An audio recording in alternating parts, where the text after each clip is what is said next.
I'm gonna love you.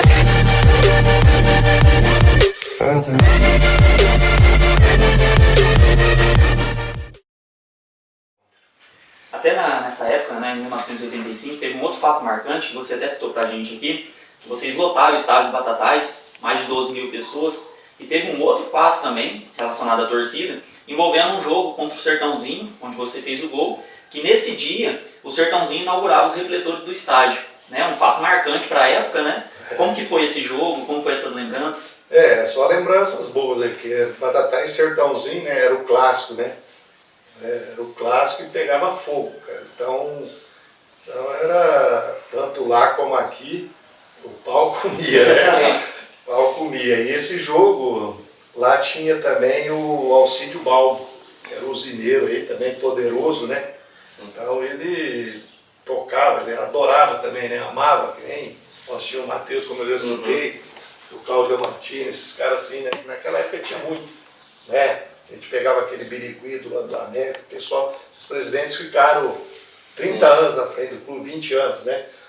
E ele também, aí ele foi na inauguração dos refletores lá em Sertãozinho, então foi uma festa lá, né?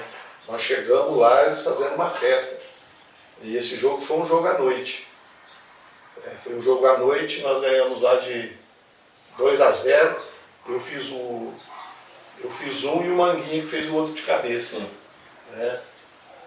Mas o jogo marcante mesmo contra o Sertãozinho foi em 84, né? Que 84 antes de sair daqui, nós fizemos um jogo lá e o Sertãozinho era um puta de um time, tinha Brecha, tinha o Beto jogando Botafogo, era um timaço. E aí nós chegamos lá, o Alcídio Balbo tinha colocado um touro dentro de campo, fazendo festa já. Fazendo festa, que eles iam ganhar da gente. E nós metemos 4-1 neles lá, esse jogo. Fora o baile. Fora o baile. Aquele dia foi o baile. O Donizete fez o gol, eu não fiz gol naquele jogo, mas o Ciribelli, Donizete, não me lembro agora, mas foi um jogaço, né?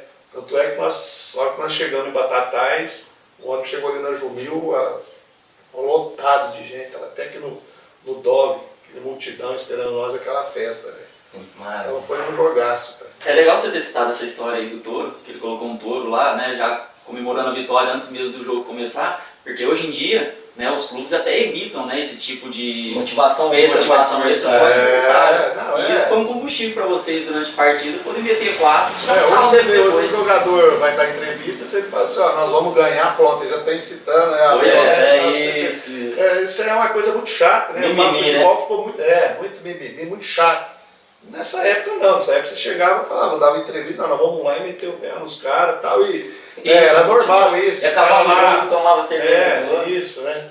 E esse jogo do Sertãozinho, acabou o jogo, aí na saída lá tava uma multidão lá e tal, e o Alcídio Balbo veio, ele me abraçou assim e falou, o ano que vem você tá jogando aqui, o ano que vem você vai vir jogar aqui. E aí eu tinha, aí no final do ano, né, aí quando eu fui vendido pro Paulista,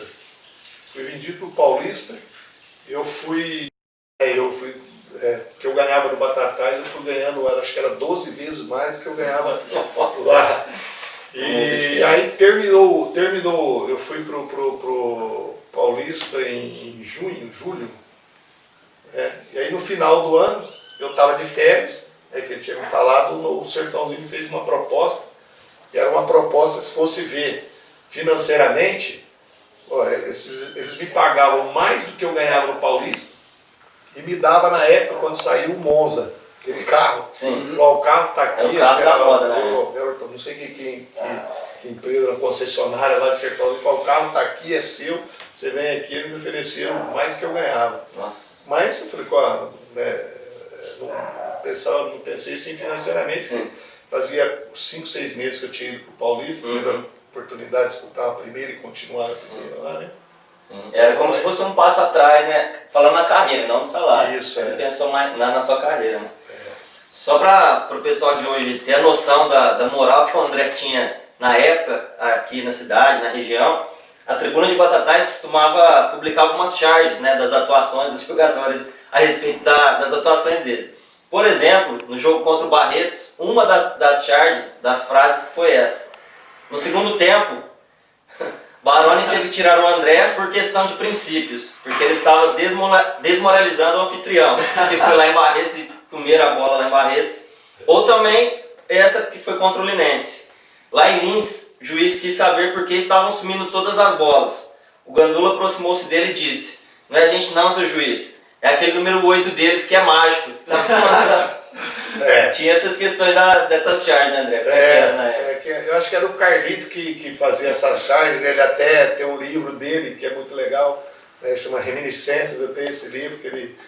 Então, e a gente tinha muita amizade, ele tinha muita amizade com o meu pai. Sim. Hoje é falecido, o Carlito. E então ele punha, né, na tribuna. Na tribuna, isso. Né? Então eu saí. Então teve esse jogo lá em Barretos, né? Uhum. E esse jogo também eu arrebentei. Lá era 10 minutos de jogo, estava 2-0 para nós. E eles tinham lá, era Paulinho McLaren, tinha o Lima, tinha aquele que jogou no Douglas, que jogava no Bahia. Era um timaço, né? E aí nós ganhamos lá. E esse outro aí do Linense, esse jogo também foi um jogo memorável. Né? Foi um jogo que teve um problema. Nós saímos daqui, estava muito frio, mas muito frio mesmo. Aquela época nós saímos daqui para concentrar em Promissão, uma cidadezinha próxima a Lins. Né? E nós saímos todo mundo dentro do ônibus, até com cobertor, porque estava muito, né? Era frio demais. E aí nós chegamos lá em Promissão, um hotelzinho lá que... o Pela Porco lá que tinha um quarto. E o restante estava em construção ainda. Estava em construção na parte assim, era uma parte de fora. Aí o que aconteceu? A diretoria toda, né, ficou no quarto bom. E nós jogadores ficamos no frio. Nós ficamos assim, 5 em cada quarto, ninguém dormia. Ele era 2, 3 horas da manhã, ninguém dormia. Eu me lembro até com o Alexandre Pimenta, né, que é o nosso grande zagueiro Alexandre, né, já era experiente. Ó, gente, vamos encosta essas camas aqui, vamos juntar todo mundo aqui, porque... De tanto frio. Então nós passamos frio a noite inteira, ninguém dormiu. Eu lembro de manhã que eu já acordei, saí, encontrei o Dante, e o Dante já veio tirar falar comigo, né, velho, dormiu bem. Eu falei, você deve ter dormido, Dante, você deve ter que colocar você agora, o pessoal, para jogar, porque nós não dormimos. Eles estão descansados? E aí todo mundo no vestiário, o senhor Baroni fez a pré-eleição, e aí o Donizete, que era o capitão nosso, o Donizete falou: olha, o senhor Baroni, o senhor dá licença, nós vamos fazer uma reunião aqui, só nós jogadores. E aí ficou só nós jogadores, e o Donizete expôs, falou: olha, isso aí que fizeram não foram certo, cara, foi um desrespeito nosso, mas nós vamos ganhar esse jogo. Todo mundo, põe aí o coração na ponta da chuteira e nós vamos ter que ganhar isso aí, deixa comigo depois. Né? Aí, cara, nós começamos o jogo, cara. Aí o Linense fez 1-0. E aí nós tínhamos então, o centroavante, o Tostão, esse também era maluco, cara. Esse aí ele machucava de zagueiro, ele jogava com uma chuteira que parecia as travas da chuteira pareciam um garfo no pé. Você tá doido. E ele batia, cara. Ele batia forte no zagueiro mesmo, os caras ficavam com medo dele. Aí ele foi, pegou o cara lá, foi expulso. Aí nós perdemos de 1-0 e com 1 a menos ainda. Aí nós falamos, temos que tentar. E foi, nós viramos o jogo para 5-1. Nossa. Aí nesse jogo eu fiz 2, e até tinha um cara do Palmeiras assistindo o jogo, depois veio falar comigo. E aí 10 minutos antes de acabar o jogo, o Donizete pediu para sair. Pediu para sair justamente para dar uma entrevista. Ele foi na rádio e falou tudo que tinha acontecido. Um monte e tal. E aí até criou um atrito com o Donizete com o Dante até pouco tempo atrás. Que eles eram meio saía a faísca. Mas foi um jogo memorável, um jogo também que ficou na história. Marcado na história. É legal demais esse tipo de charge aí, porque, por exemplo, eu e o Matheus teve que brigar ali para poder selecionar essas duas, para poder jogar aqui, porque tinha 8, 9, 10 charges de cada jogo. Essas charges, eu não sei se que tinha, eu não sei se foi nesse jogo do Barretos, tem uma também, né? E aí tinha meu compadre, né, falecido, Edson Rico. Tinha o milionário de Zé.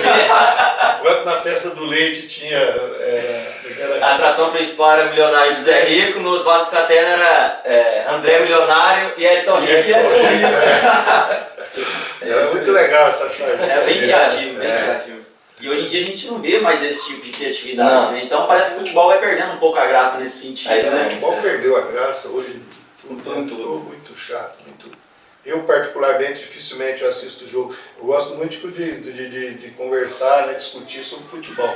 Mas assistir jogo hoje, você tem que tomar um suquinho de porque, nossa, é muito chato, cara. É muito chato. Hoje você não vê mais, o talento do jogador, porque nós hoje não tem mais isso aí, porque eu falo hoje no futebol, a gente tem primeiramente essa lei Pelé, ela atrapalhou muito. Ela atrapalhou muito. É uma lei boa, mas ela tem que ser em alguns modificada. Por exemplo, eu acho que o clube tem que ser dono do jogador, sim. Porque o patrimônio do clube é o atleta. Né? É o atleta, porque se você não tem um atleta, o que está acontecendo nesses clubes? Os clubes hoje não têm atleta para vender, o que eles vendem? Eles vendem o terreno, vendem o patrimônio todo do clube, né? O que aconteceu com o Batatais, você vai ali em Franca, perdeu um puta de um campo aqui, você vai aqui no comercial, né? Botafogo. Não, porque não tem esse trabalho de base, onde você, o Felipe, né, voltando lá atrás, o que o Filipinho fazia, Decur fazia, Pacuzinho também, né? O Carlos Justino também, que treinava aqui no Colégio São José Capoeira Limpa, o time da Capoeira Limpa, tinha assistido aqui lá atrás, né?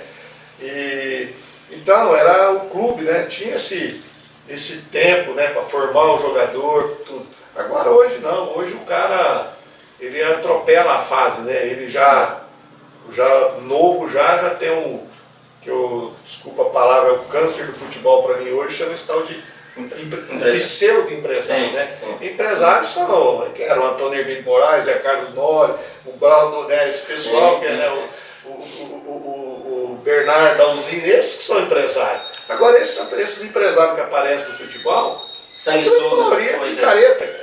E os clubes acreditam, é que nem aqui Batatais, eu falo, Batatais ainda continua acreditando em Papai Noel, né? É um cara aqui que fala, vou pôr 3 milhões, 4 milhões, é ótimo, um cara com 4 milhões, ele vai lá no São Paulo, vai lá no... infelizmente as parcerias aqui não... Então, mas isso é geral, isso é geral hoje, cara. Sabe, o que acontece aqui no Batatais, aqui em Franca também, né? Aqui comercial, a gente está vendo aí, né? Então isso vai acabando com. Você não tem a prata da casa, né, a prata da casa, aquele trabalho de base mais. Muitas vezes o atleta já sai da base e direto para o exterior, nem chega a estrear pelo próprio time. Você vê, nós não temos, né? Quem que é o ídolo hoje no Brasil? No Brasil é difícil, né? Você não tem. Eu falo assim, ó, eu era fã do futebol dele, né? Sou fã do futebol dele.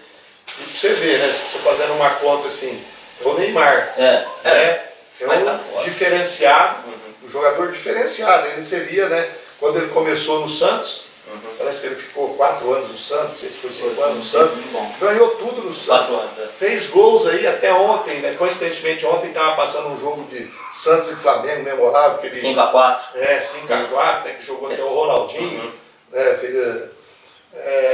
então você vê que esse é um jogador ainda que tinha habilidade, tinha tudo. 4 anos no Santos, 5 anos, eu sei. Ele já saiu do Brasil, já vai fazer o quê? Uns 6, 7 anos? Foi em 2014.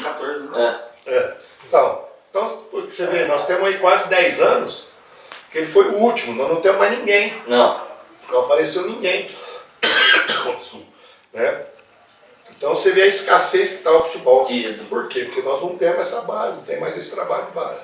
Lá em Franca, você pega aqui em Ribeirão Preto, você pega uma cidade de quase 800 mil habitantes, não tem ninguém de Ribeirão que joga no Botafogo. Pô, então tem alguma coisa errada, né? Agora por que aqui não dá jogador, ali dá, aqui... cara, é porque falta de oportunidade. Se você não tiver isso, a gente fala, Batatais não tem. Tem. A gente vê nessas escolinhas hoje, que é outra coisa que tinha que até mudar de nome, né? Eu sou coisa, escolinha, né? Tinha que ser chamar escola, né? Então hoje só tem isso. Esses meninos tinham que estar hoje nos clubes. Já está no clube. E a própria prefeitura aí hoje tinha que pegar, pô, esses campos. Vai lá na Vila Lopes, vai lá no Pau do Urubu, que tem uns campos aí. Vai lá, põe lá. Pô, nós temos uma faculdade aqui, né, de educação. Põe lá um cara, um estagiário, com um preparador físico. E esses moleques, tudo com intercâmbio direto para a parte do clube. Apareceu aqui. Mas hoje vai lá um cara lá, assina aqui que você é meu. É isso mesmo. Assina que você é meu. E o clube. Eu até comentei várias vezes com o Matheus isso já, que é o seguinte, parece que hoje em dia você jogar fora da sua cidade é status. Mesmo que você vai para um time que às vezes tem a mesma proporção que o Batatais hoje tem, né, no cenário no futebol. E o que acontece? A gente, até outro tempo, o Matheus ainda faz parte do futebol amador da cidade, futebol de Canindé, e a gente vê bastante meninos que é da cidade, que no futebol de Canindé, você vê que brilha, faz a diferença. Eu venho falando aí, eu comento aí né, que o organizador desse campeonato tem que dar os parabéns. Porque a gente vê, né, quantos times são, até pessoal de fora que está vindo. São 3 divisões, 18 times em cada divisão. Isso, sabe? Então, pô, você vê que tem muito menino. Eu falo sempre que teve um menino aí que ele foi injustiçado em termos de Batatais Futebol Clube, que é o Pedro, Pedro Mazarão. Pedro Mazarão. Uhum. A gente, né, a gente brincava ali na piscina ali, e você vê que o menino tinha condição. Uhum. Né, tinha condição, foi injustiçado no Batatais. Porque esse menino, eu depois fiquei sabendo que ele não foi por causa do quê? Ele pegou aqui, né, o Bernardo, que era o empresário, né, que o cara tem interesse nos jogadores dele. Então não dava oportunidade para o menino para dar para o jogador dele. Exatamente. Depois quem trabalhava com o Bernardo aqui era o Machado, que era o volante. O Machado jogou na Inter, jogou aqui na Francana. E eu tinha amizade com o Machado e a gente jogava com o veterano contra o time aqui do Internacional. E uma vez o Machado comentou, falou, ó, eu vou falar Machado, porque é com o Pedro, né? Esse menino não joga no Batatais e tal. Ele comentou, falou, porque tem interesse do outro lá, os jogadores dele, né? Sim, é isso. Então, hoje aqui nós temos muito, cara, muito. Esses meninos estão disputando esse campeonato aí. Aí você tirava tranquilamente aí 8, 10 meninos que poderia. Tranquilamente, Dá pra montar um time e não é de hoje. Porque mesmo quando a gente treinava, a gente tinha um sonho de ser jogador de futebol, mas tinha lá vários que eram acima da gente. A gente já via. E tinha muito pouca oportunidade, ou não hoje, tinha, né? Porque hoje o Batatais, como o Batatais, né, o Francano, o Comercial e tal, esses clubes hoje, cara, com esse campeonato também ridículo de 3 meses. Isso é desumano, cara. Isso aí não tem condição. Não é com um clube em 12 meses faz um campeonato de 3 e o resto faz o quê? Quebra, fecha as portas sempre. Né? Então tinha que ter campeonatos mais longos. E aí tem o incentivo. Esses meninos, né, tem o parâmetro. Olha, eu quero jogar no Batatais. Menino daqui do Batatais, se estivesse dando oportunidade. Na minha época, todo mundo queria Batatais, todo mundo queria jogar no Batatais. Agora, hoje não. Não tem, né? Não tem essa oportunidade, esse trabalho dele. Então é complicado. E o que acontece aqui é o que eu falo, acontece na maioria dos clubes aí. Geral. Agora a gente vai pro assunto do Paulista, mas antes de chegar no Paulista, lembrando de uma história aqui que a gente ficou sabendo, conta pra gente uma história de uma bolada que você levou, que você caiu dentro do túnel. Acho que no primeiro jogo do profissional que você teve alguma coisa assim. Não, eu não caí dentro do túnel, eu desmaiei no campo. Desmaiou? Nós fomos jogar contra o Orlândia. Né? O Orlândia, e quem jogava no Orlândia, né, o meio esquerdo do Orlândia era o Sirim, que era daqui de Batatais. E era um cavalo para chutar. Chutar igual aquele cara eu nunca vi.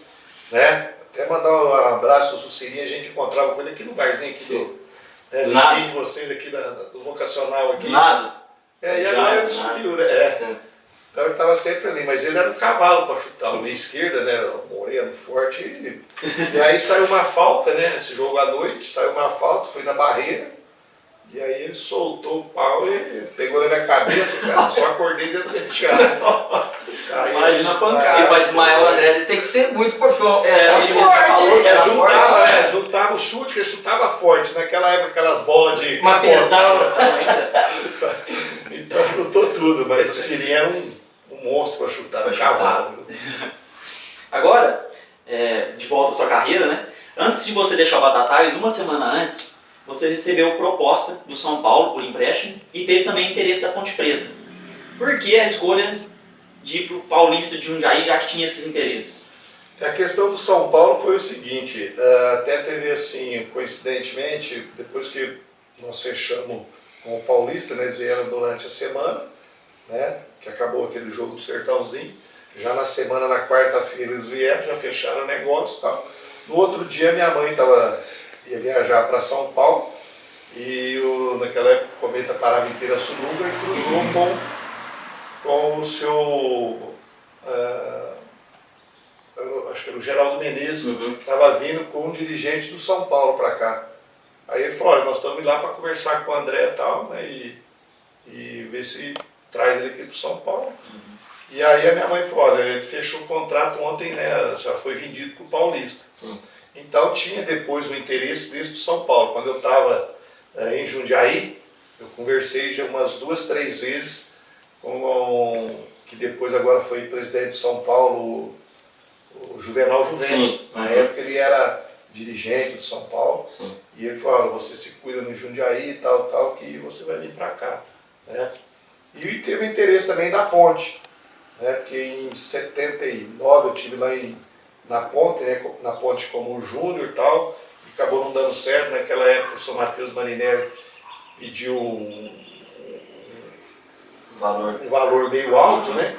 E lá eles não compravam, naquela época não comprava juvenil, porque a Ponte era um celeiro de jogadores, né? Sim. Todo mundo queria jogar na Ponte com as categorias de base.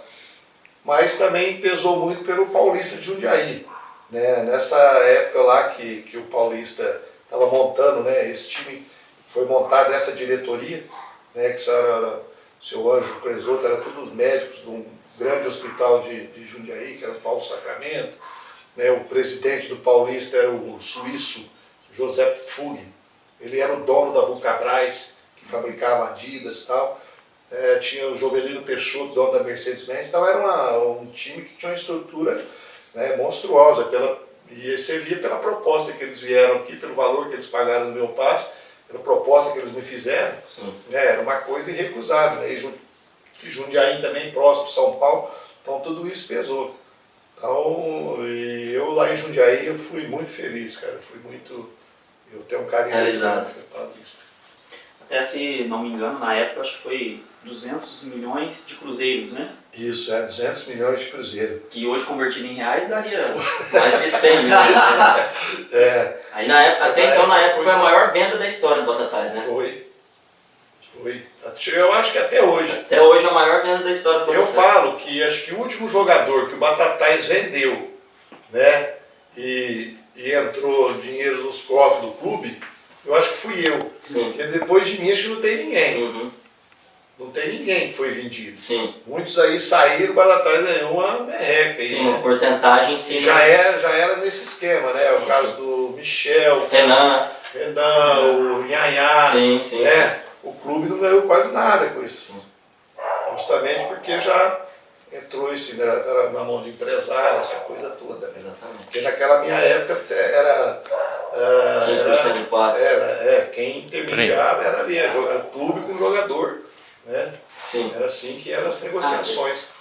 Nessa época também teve um fato interessante, que é o jornal A Tribuna, ela noticiou o seguinte, essa seguinte frase: viu o que deu? Torcida ficou reclamando muito, Dante perdeu a calma, pegou metade do time e vendeu para o Paulista.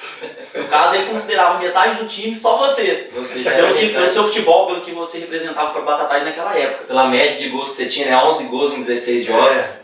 Modéstia à parte, eu estava muito bem nesse ano aí que veio o seu Baroni, né, que foi um treinador para mim também, um dos mais importantes da minha carreira, né, o seu Baroni. E ele tinha feito uma proposta para mim, que ele sabia que eu queria sair e que eu tinha condição de atuar num time da primeira divisão. Então ele falou, olha, se você se aceitar fazer tudo que eu quero, você vai para um time, eu te prometo que você vai para um time da primeira divisão. Em termos de treinamento, né? Eu jogava até com 82 quilos, você vai jogar com 76. Sim. Então nós fazíamos um trabalho, ficava até à noite nas Batatais treinando e tal. Então eu fiquei muito bem fisicamente. Uhum. Então por isso que acho que em 10 jogos eu tinha feito 11 gols. Sim.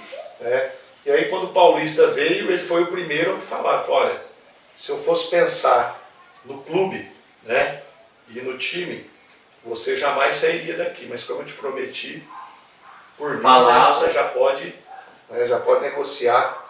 E naquele ano nós íamos fazendo uma campanha assim também, que era uma campanha muito boa, né? O seu Baroni deixou o nosso time, o nosso time jogava muito. O seu Baroni era o goleiro na época, era o Nogueira, né? Não sei se vocês lembram o Nogueira.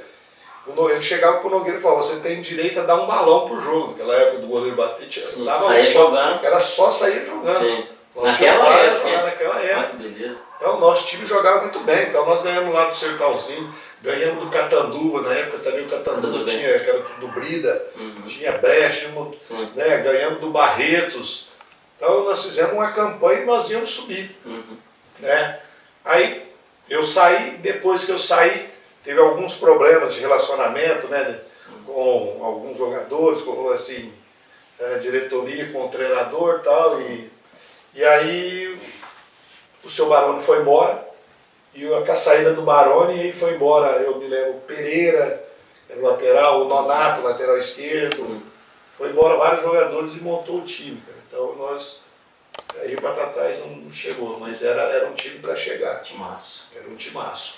E naquela época, né, como até hoje, mas naquela época você era o ídolo máximo do time, então você era tão querido pelos batataenses, que inclusive na sua estreia pelo Paulista, a Rádio Difusora transmitiu o seu jogo para toda a região e teve um ônibus que levou bastante torcedores para lá. Como é que foi a sua reação a saber disso? Você já sabia que o pessoal ia? Não, eu não sabia. Isso para mim foi a minha estreia no Paulista, né? Foi contra o Noroeste. Sim. Contra o Noroeste. E eu não sabia. E aí meu pai alugou um ônibus aí e foi todos os funcionários da loja, Sim. né? Foram lá. Nós fomos entrar em campo, o cara chegou no vestiário lá para mim e falou, ó, tem um pessoal aí para trás, né? Falei, pô, mas quem que é? Aí, depois que eu fiquei sabendo que eles foram lá com umas faixas, sim, né? Isso mesmo. Tudo pago pelo meu pai. Já era um incentivo a mais, né? Torcida organizada, paga pelo nascido. Então eles eram obrigados, não podia xingar, né? Só elogiar. Só elogiar. E aí puseram lá, e a torcida lá, tinha uma torcida, a Gamor, né, que era a torcida do Paulista, que os caras eram muito fanáticos, esses caras, né? Tanto é que Jundiaí nós ficávamos em quinto em termos de renda, nós perdíamos só para os 4 grandes, nós ficávamos na frente da Portuguesa, a média de público era 18, 19 mil pessoas todos os jogos. Naquela época, hein? Você jogava com um time grande contra o Corinthians, chegar com um time pequeno, então eles eram muito fanáticos. Estava naquela fase, né, do Paulista tinha subido. Sim. Né?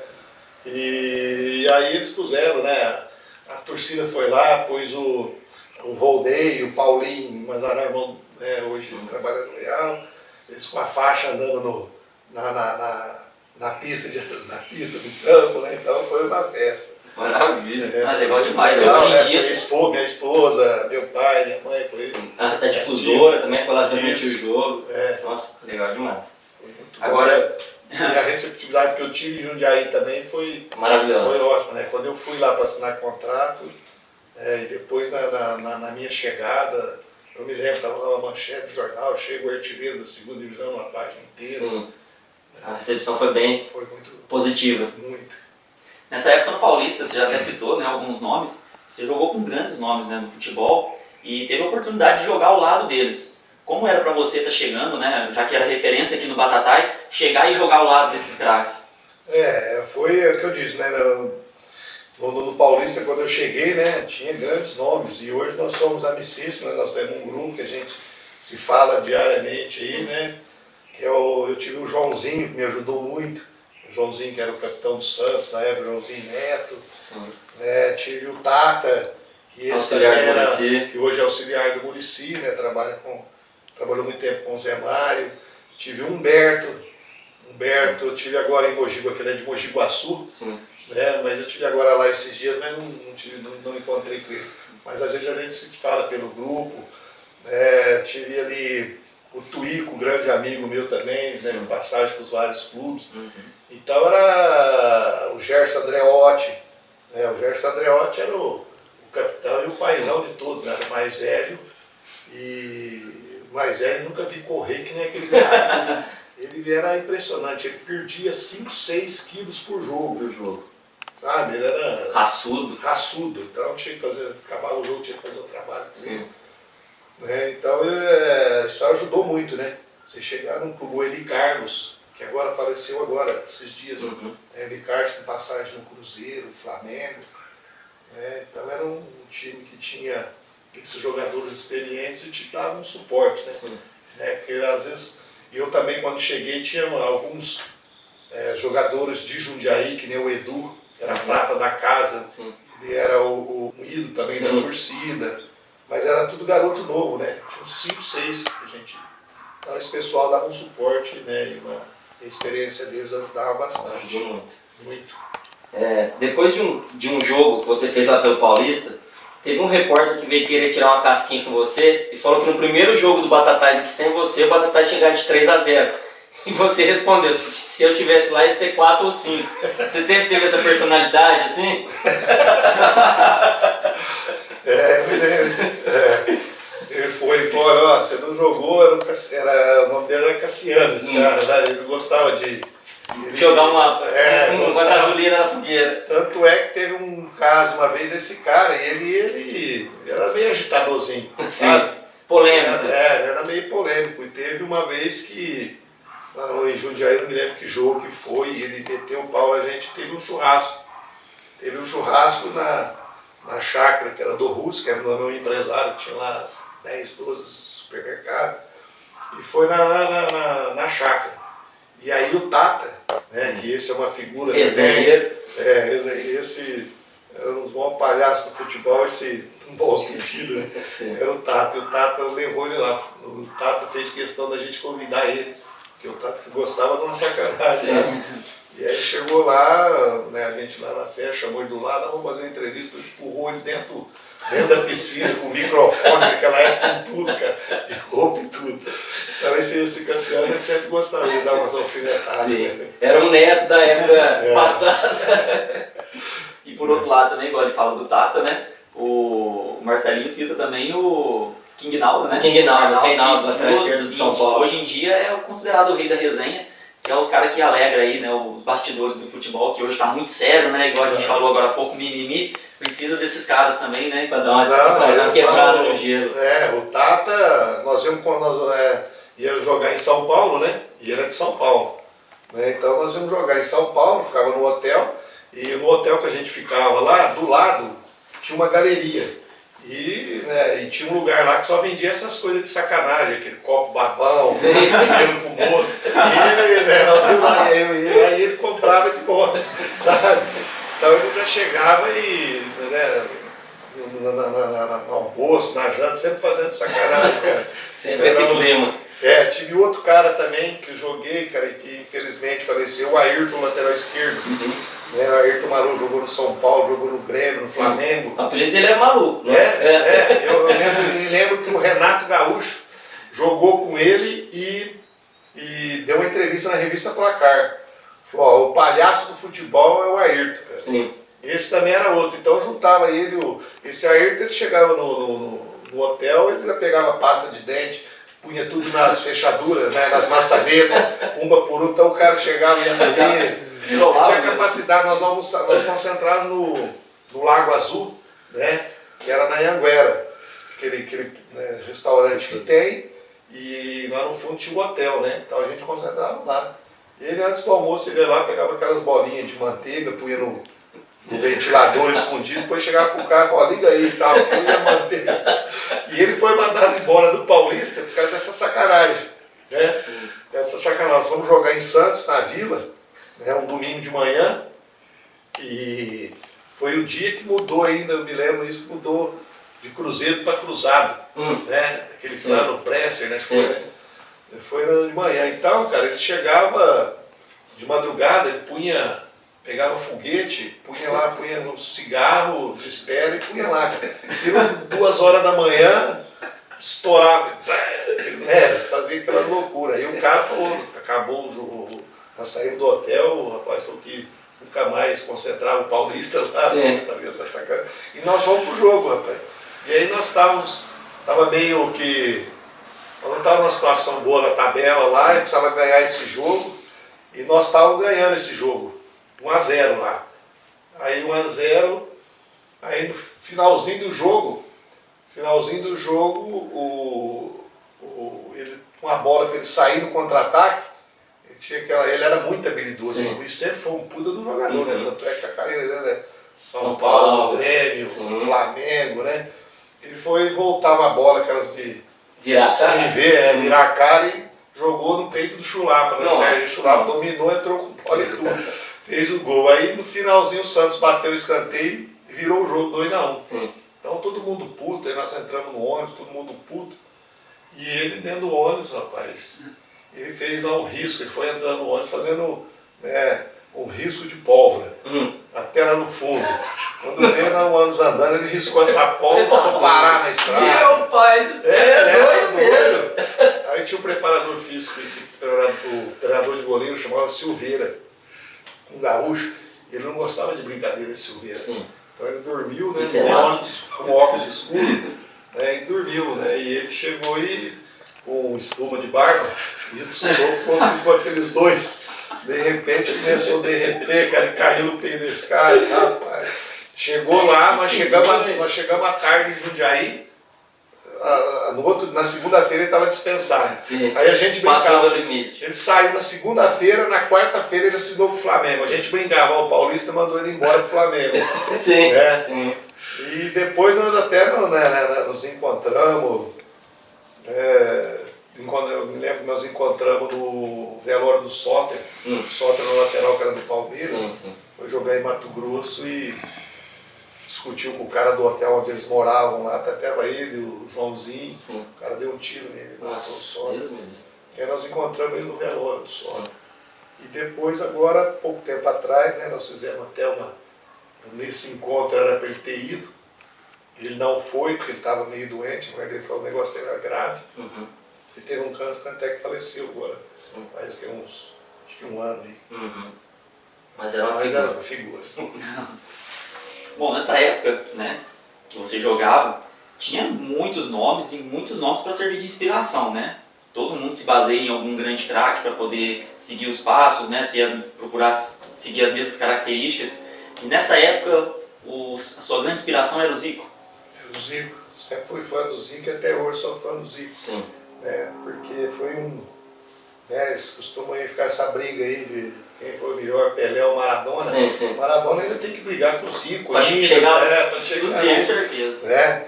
Então ele sempre foi, né, um grande craque, né, um grande homem, Uma grande pessoa, né? Até hoje. Continua, né? Você vê Sim. esses jogos que ele faz aí fim de ano. Final de ano. Então eu sempre me inspirei no Zico. Entre 10 jogadores dessa época, década de 80, que jogaram assim, 10 dos 10, o Zico é a maior inspiração de todos. Né? E eles falam que o Zico era jogador de Maracanã, mas que é o melhor lugar para fazer gol. Do que o maior estádio, o maior estádio do mundo. Não Então, precisava fazer mais nada. Não era lugar nenhum, né? Mas isso era Exatamente. fazer esses comentários maldosos que não era, né? Fez. Com a carreira dele, né? Às vezes pega no pé Depois foi porque não pra ganhou. Itália, né? Ainda pegou um time pequeno e chegou onde chegou. Exatamente. Né? Isso mesmo. E falando em outra personalidade, mas de outra época, o Dudu, que fez parte da academia do Palmeiras, foi seu técnico lá no Paulista, né? Como é que foi essa experiência pra você? O Dudu foi 2 vezes. Eu trabalhei com o Dudu 2 vezes. Sim. Eu trabalhei com ele no Paulista e depois no Noroeste. Né? Trabalhei com ele no Noroeste. Era uma pessoa também genial, o Dudu. Né? Tanto é que tem um fato que no primeiro dia que ele chegou, nós fomos concentrar e aí ele me chamou, né? Fazia pouco tempo que eu estava em Jundiaí, porque eu cheguei lá em Jundiaí a pedido do treinador Nicanor de Carvalho. Sim. Que até quando o ano passado estava e faleceu também, há pouco tempo. E aí eu não pude trabalhar com ele, depois veio o Dudu. Sim. Então ele me chamou e falou, garoto, ele falava de roupa, né? E café da manhã, essas coisas, você não se empolga não, comer essas coisas tudo aí. Então, ele era um cara muito preocupado. Sim. Ele, dia de jogo, ele ia um por um, ele conversava, ele ficava no hotel, ele, ligava no quarto, sobe aqui, para te falar, ele era muito preocupado. Era um treinador, mas uma pessoa excelente, sabe? Sim. Muito humano, né? Então, uma experiência enriquecedora para a tua vida. Isso. Aí depois joguei, tive a oportunidade de trabalhar com ele no Noroeste. E ele sempre falava para mim que eu, no time dele, eu não era meia. Sim. Né? Eu não era meia, eu era volante. Então, para mim, você joga de volante. Tanto é que o dia que ele chegou em Jundiaí, nós jogamos contra o Botafogo de Ribeirão. Sim. Né? E aí foi o quê? 20 minutos de jogo, ele sacou o Catanossi. O Catanossi do Corinthians. Sim, sim. O Catanossi era volante, ele sacou o Catanossi e me pôs de volante. E aí depois eu joguei várias partidas de volante no Noroeste. E você sentia vontade nessa posição também? Eu acho que eu fui até bem, porque assim, é uma posição que naquela época, né, ninguém quase marcava o volante. É verdade, então você tinha mais liberdade para sair com a bola. Liberdade, você pega a bola de frente pro campo, né? Sim. Então é uma posição que eu gostava de jogar. Também. Hoje em dia a gente tem um programa de televisão, né, o Fantástico, que passa aos domingos à noite na Rede Globo. E hoje a gente tem lá quem faz 3 gols pede música, né? Tem algumas coisas lá para poder chamar a atenção do programa. E na época era o gol da rodada, que eles elegiam lá o gol mais bonito da rodada.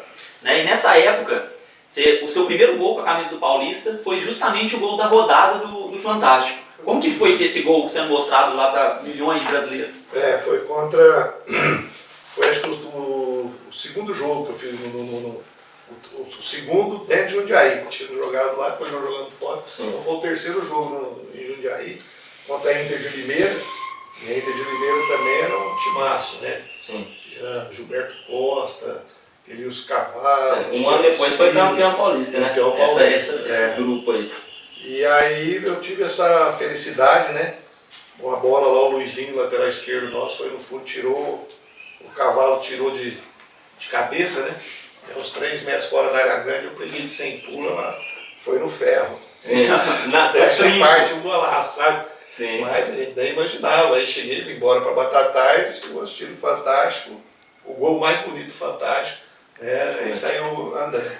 Até devido a essa atuação e o gol, né, por ter chamado bastante atenção, você fez parte até de um jornal lá que elegia também o Seleção da rodada, né? Rodada, Então é muito gratificante, né? Foi. E essa seleção da rodada, foi algumas atuações que eu tive no Paulista algumas vezes.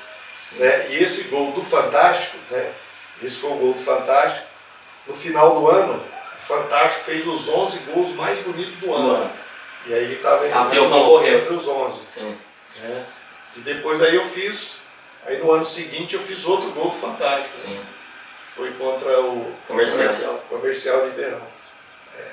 E eu cresci a minha vida inteira, eu cresci com meu pai falando. A gente ia no Batatais, meu pai, meu avô, falava, tem um amigo meu, o Turco, que fez até gol no Fantástico, jogou no Paulista de Jundiaí, você precisa ver que golaço. Meio de 100 puro, meio na época que ele falou bicicleta.